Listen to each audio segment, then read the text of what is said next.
by the light, but here we are. Okay, so we're going to talk about, we're talking about diverging or concave lenses last time before we left. Okay, and one of the things you notice that there is no focal point over here because since the light rays are diverging, they're spreading out, they're going other directions. And so it says, well, what are we going to do about that? Well, they have to have a focal point. Well, if we follow these back, in other words, if you were looking at this from the other side, it would look like they're coming from this point back here behind the lens. And so this, in fact, would be the focal point, okay? Because that would be, since the rays are spreading out, it would appear like they're coming from that spot. And so that would be the focal point back behind it. All right? Now, when you look at an object, what's it going to look like if you look through a concave lens? All right, and so the answer would be, if you look at it, this is a concave lens. If someone's looking at a person sitting over on the other side, sitting on the bench, okay? And you can see that he's seeing the person, all right? But it is a virtual image. It actually looks smaller than the actual object is. You can see how large the boy is from where he's standing, but he looks very small in this. And so it's right side up, unlike the convex. And so it's a right side image, but much smaller. Very often these are used for like a viewfinder in a camera. Nowadays, the digital, you don't use that as much, but if there's a digital, a little viewfinder, it was good because it would take a whole screen, put it in a small area that you could see the whole, what would be the whole picture, just through a little viewfinder, and it put everything right side up so you could see the way it actually is. Okay, remember we said with a convex lens, if you look at something, it would make it look upside down. It would project a real image on the wall, but it would be upside down image. Okay, and so on the other hand, this one is showing a right side up, and it is a virtual image. All right, so that's basically it for the concave, which is a diverging lens. All right, now most optics, whether it be binoculars and projectors and various things, use different combinations of concave and convex lenses, depending on what they need those for. Okay. Now our eyeball is probably one of the more common examples of a application of these lenses. Contact lenses would be the same thing. On your eyeball, the cornea. The cornea. Let me move that stuff out of the way there so we can see. All right, the cornea is this top clear part of your eyeball, and it actually does most of the refracting because by the time the light has come through here, it has bent it. Now, the pupil is the opening here between your irises, and there is a lens behind that. That's your actual lens. And the lens has little muscles here that can pull it straighter, and therefore does not bend the lens as much, or it can squeeze them together where it is much more curved, and so it does bend it. And that way it can focus the light on the retina, which is this back layer back here.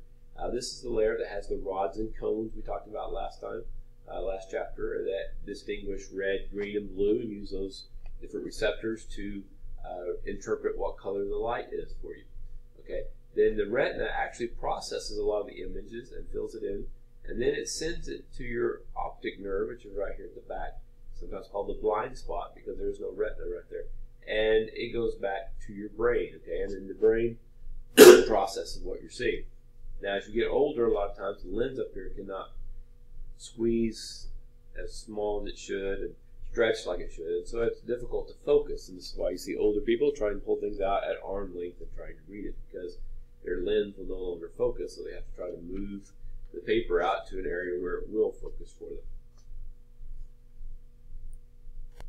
Yeah, besides glasses, another common application of lenses, of course, are cameras. And originally, let's just say if you have an object, and there's an object from the top part of the object, it's being reflected out in front of it, and it spreads out until it hits all places.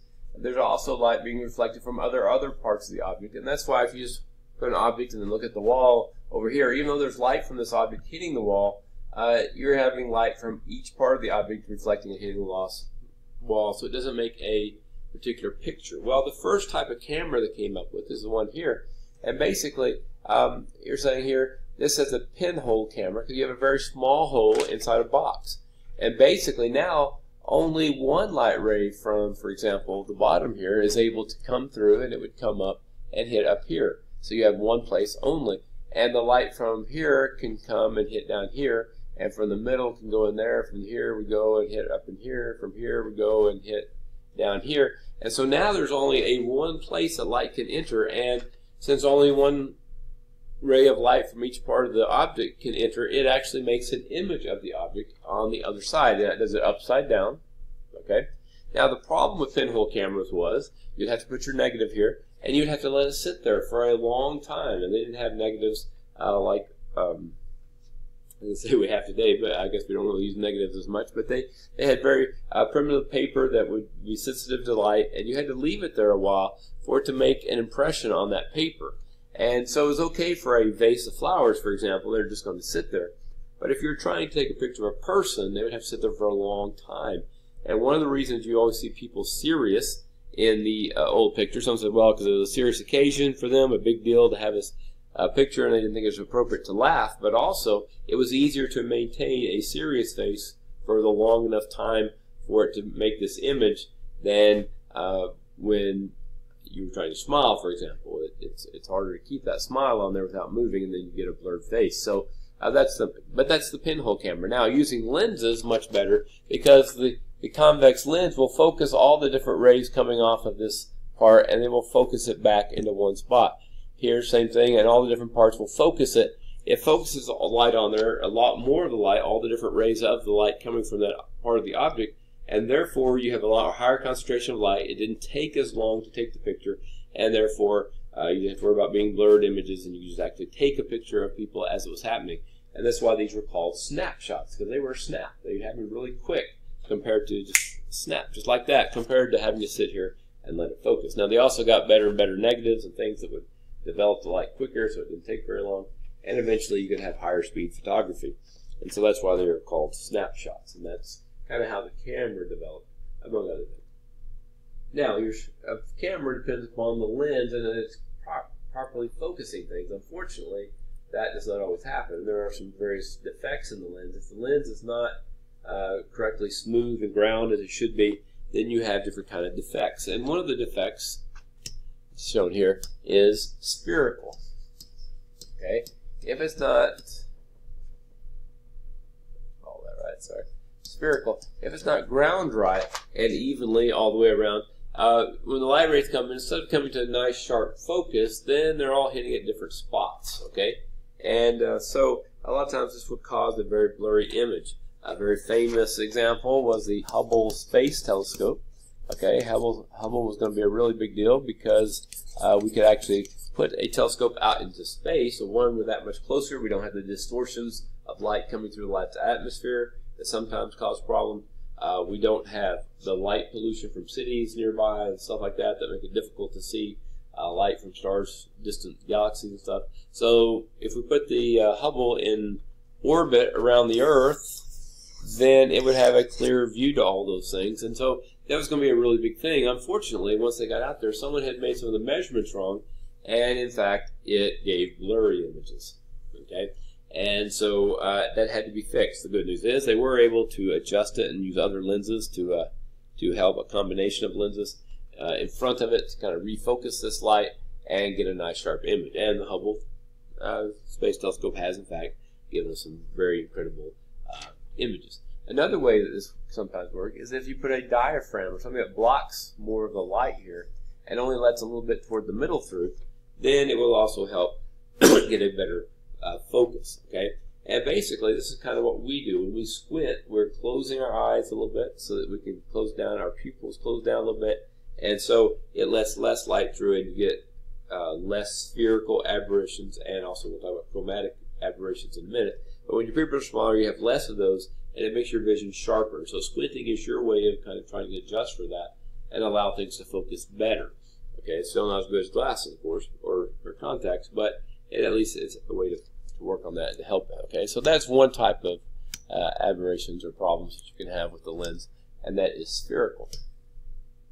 All right. Now another is, let me get this to go out of the way here. All right, is that not so much that the light is not all focusing in the same place, but that different wavelengths of light are not focusing at the same place. Okay, and this is called chromatic.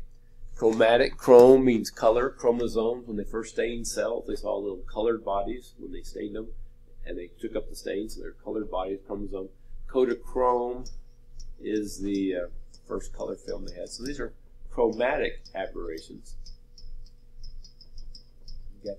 And they're caused by the color being kind of fuzzy. And so this, sometimes you will see images with the color doesn't seem right, and the edges may have kind of yellow or reddish kind of haze on it and stuff, and it's not all focusing and very blurry and stuff like this, okay? And generally, sometimes this can be a problem with telescope lenses and so forth. And so they use what they call achromatic lenses to adjust for this. And an achromatic lens, that's not a real good picture, got a little blurry, but you can see this is a convex lens, and now they put one that's concave on one side and it's flat on the other side. Usually we call that plano. Plano means flat, so a plane. The planes were nice flat land. So it fits together here on this one side, and as it goes through here, it refocuses those colors of light so that they all end up crossing the same point. And so by combining this concave plano lens with the convex lens, then it will kind of readjust that. So they have to use this sometimes, like I said, especially for telescopes and stuff, to get the correct colors coming back into the telescope. All right, now another characteristic of light we'll talk about is diffraction. Refraction is when it bends. Diffraction is when it bends as it goes around or through an opening, and things like this. Okay, refraction when it bends because it's going from one medium to another and it's changing speeds. Okay, for example, if you have waterways and you have a little block out here and you push the water wave as it came through the opening, you would see something like this. And that is the waves, a lot of them stop and bounce back, but the one that comes through don't just come through in a straight little line right in the middle. Okay, sorry. And just go straight here and leave. But you notice that it starts to bend off to the sides, okay? And so as they come through, they bend and then spread. This is like if you had the door open in a room. Here's the door. If there's a light on outside, you don't see just a shadow and everything else inside the house is in darkness.